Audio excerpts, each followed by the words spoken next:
Hey, what's going on, guys? Brian Brewer from Madcam Publishing here, and I have a video today that I wanted to get out. I'm in the truck right now. I'm heading over to the next meeting, but this is fresh in my mind, and I think I've got it formulated how I want to get it across to you. So stick with me here, and I'm going to try to kind of articulate what it is I think you need to be doing if you want to achieve that lifestyle that you're dreaming about. You know, get that freedom, get that financial independence, quit your job if that's the case, have more security if maybe you have a child on the way, or whatever your current situation is. If you need to make a change, both in your career, financially, and you desire that freedom and independence, and you see the people on YouTube and you want that lifestyle, then I've got an important video for you here right now. And really, I think, okay, let's take a look at it like this. If you're trying to better your situation here, if you're trying to take your current situation and improve it, and part of that is income related, then chances are you probably have a side hustle.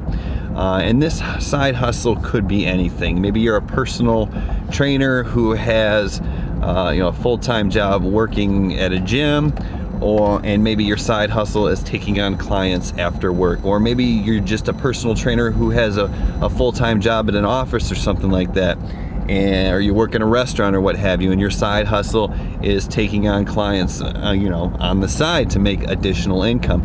Or maybe perhaps your side hustle is more internet related, like maybe you're trying to start an e-commerce store in your spare time. You have an hour a day to work at it, and that's your side hustle. That's what it's going to be. You're going to start this e-commerce brand that's going to start generating some income, take the pressure off at first, and then maybe further down the line it becomes your full-time business. Okay, and there's a whole host of other examples of side hustles. If you have one, you know it.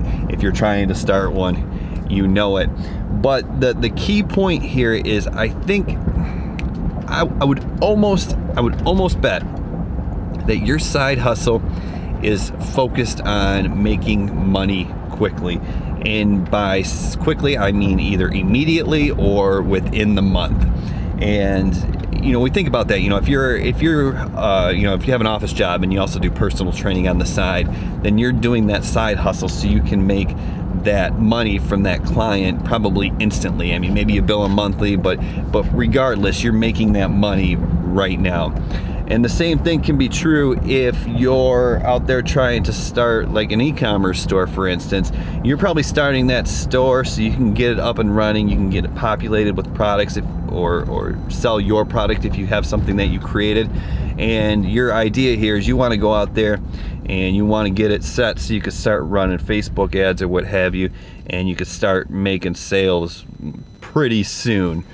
And whatever your side hustle is, like I said, I think that's probably your mentality. I mean, maybe I'm wrong, but I bet you there's going to be a lot of people right now watching this video who say, yeah, that's true, and it makes sense. I mean, if you want money, why don't you want money now? Or if you want freedom that comes with having an additional stream of income, then you want it now.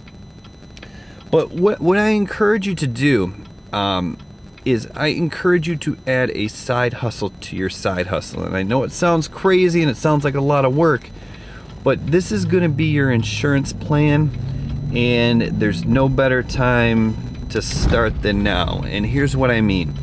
If you're doing anything that is geared towards making money right now, okay, I want you to, on the side of that side hustle, focus on something that's geared towards making money in the future. Okay, what I mean by that is, let's say YouTube. I've started talking a lot about YouTube because the opportunity of the moment is YouTube, to build your brand, to create your web of influence, to build your audience, really. And I've said this before and I'll say it again, the life you want, the freedom you want will ultimately in the long run be fueled by the audience that you build. So let's stick with this YouTube example here. Let's say you're gonna go on YouTube and you're gonna create a channel. Now don't just go out there and start daily vlogging. No one wants to see that. What you gotta do is you gotta figure out how you're gonna help people. What information do you have inside of you that can be beneficial to other people? And this can be anything. If you have a skill, maybe there is a skill that you can talk about. For instance, I know how to do affiliate marketing, I know how to do e-commerce, I basically know how to drive traffic online and how to make money online. So I oftentimes talk about that. That's my skill that people want to know. I was able to quit my job and go full-time as an internet marketer. That's something a lot of people want to do. So that's my skill. That's what I created my YouTube channel around. You don't have to have that as your skill. You know, you don't have to teach people how to make money online. That's not necessary. Maybe your skill is you're really good at Excel or PowerPoint, or maybe your skill is you know how to do calligraphy, or maybe your skill is you know how to brew beer or help people lose weight, or make people feel good about themselves, or overcome depression naturally. Anything you've ever done in your entire life, I guarantee there's someone out there who wants to be where you're at today, okay? So that's what you need to focus on. That's how you can help people, get people to where you are, because that is what they desire, okay? So now that you have this figured out, you know, hopefully it's something that you're ultimately interested in, but then go on to YouTube or other platforms. YouTube is the opportunity moment. It's the one I'd certainly recommend, but you could also go out there and create a Facebook group, like a support group, if it makes sense for your niche or your skill, and I guarantee it does. And then just start creating content, adding value. You don't have to do it every day, especially if you're on YouTube. Do it once a week, do it 2 times a week. Put out videos that are designed to help people, because what's going to happen is you're going to start building, and hang on here, woo! I didn't have much time to make it through that intersection. Where was I? Okay, so you're going to start building an audience, and what you want to do is build that audience slowly. And it's going to take time. In the long run, it's going to pay off, but in the beginning, well, you're just not going to make a whole lot of money. Let's be honest. If you go and you don't have anything and you start creating a YouTube channel, you're not going to get a whole lot of views up front. I know some tricks and tips to kind of accelerate the process, but for the most part, it's going to be slow sledding in the beginning, okay? It's going to be tough sledding in the beginning. But things happen. When you create this content, you continue to add value, you continue to build this audience, then the snowball effect starts to kick in. And in the beginning, when you're trying to get your first YouTube subscriber, or your first 100 YouTube subscribers, or you're trying to make your first $100 online, it seems like it's going to take forever. But as the snowball effect kicks in, you know, 30, 60, 90 days from now, you're going to be looking at a situation where now you're trying to, instead of get 1 new subscriber a week, you're trying to get 100 new subscribers a week. And then it's 1,000 new subscribers a week. And then instead of trying to make your first $100 online, you're trying to have your first $100 day, and then you're trying to have your first $500 day, and then you're trying to have your first $1,000 day. Yeah, this isn't going to happen overnight, but a few years from now, you might be pulling in 50 grand a month. Then you're going to look back on this day here, watching this video, and think to yourself, man, I'm glad I started building for the future. I'm glad I put a side hustle on my side hustle, because whatever you're trying to do right now, it's probably either simply not scalable, or it's very, very competitive. When you get into a situation where you go on YouTube or create content, you eliminate the competition because you are unique. If you just remain true to yourself, you don't try to be me, you don't try to be Casey Neistat or Ty Lopez or what have you, or Grant Cardone or Gary Vee or whoever it is that you watch. You don't try to be them. As long as you do you, then you eliminate the competition. And that's the cool thing about YouTube. That's why I love talking about YouTube as the opportunity of the moment. YouTube wants to find your audience for you. What I mean by that is YouTube is all about user experience. So YouTube wants to find the people who are directly or most likely interested in your unique style. So say you have two different people that are teaching you how to put together a bicycle. People are naturally going to learn better from person A, and other people are naturally going to be learning better, or they're going to learn better from person B.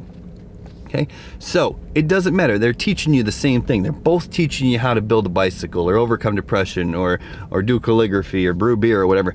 But you can naturally relate to someone's personality more easily, and that's what YouTube is going to help you achieve. They want to find the people who are naturally going to pay attention to you. So YouTube wants to help you build your audience. So that's why your side hustle needs a side hustle, because eventually, you know, if you're running an e-commerce store and things are going to get too expensive, you know, too competitive, ad costs are going to skyrocket, all that good stuff or bad stuff depending on how you look at it, you're going to get kind of punched out of the market. Or if you're trying to side hustle by training people one-on-one, you know, after work, eventually you're going to burn out, or you're going to have kids, and there's going to be more things that you have to do. You're going to have more obligations. You're going to have to take them to soccer practice and take them to preschool and take them to dance recitals, and you're just not going to have time to train people anymore. So it's just simply not sustainable. But once again, if you start now and do that, if you need to do that to make your income goals, but start your side hustle and don't try to monetize right away. Try to build your audience, because once you have the audience, it just becomes as simple as finding products for your audience to buy. And remember, the life that you desire and deserve is going to be fueled by the audience that you build. Okay, this is the security, because unlike paid ads, as your audience grows, it grows exponentially. Once again, I said you go from trying to make $100 a day to $1,000 a day to $10,000 a day or what have you, and it's because you're creating content and you're expanding your web of influence. Every video that you create lives for eternity. So in the beginning, you might have 10 videos, then a year from now, you might have 100 videos, and then 2 years from now, you might have 300 videos. Well, that video you made on day one is still driving traffic to your brand. It's still bringing new people into your audience. So really, no matter what business you're in, even if you have a small business, when you're competing with people directly by paying for ads, people are going to lose. But if you're out there creating content and building your audience organically, then you actually get stronger as those people lose. So it's the play for the future. So I encourage you, find out what you're interested in, your passion, and see how you can help people. Discover how you can help people, and add a side hustle to your side hustle, and think long term. And subscribe to this channel. We'll see you soon. Bye.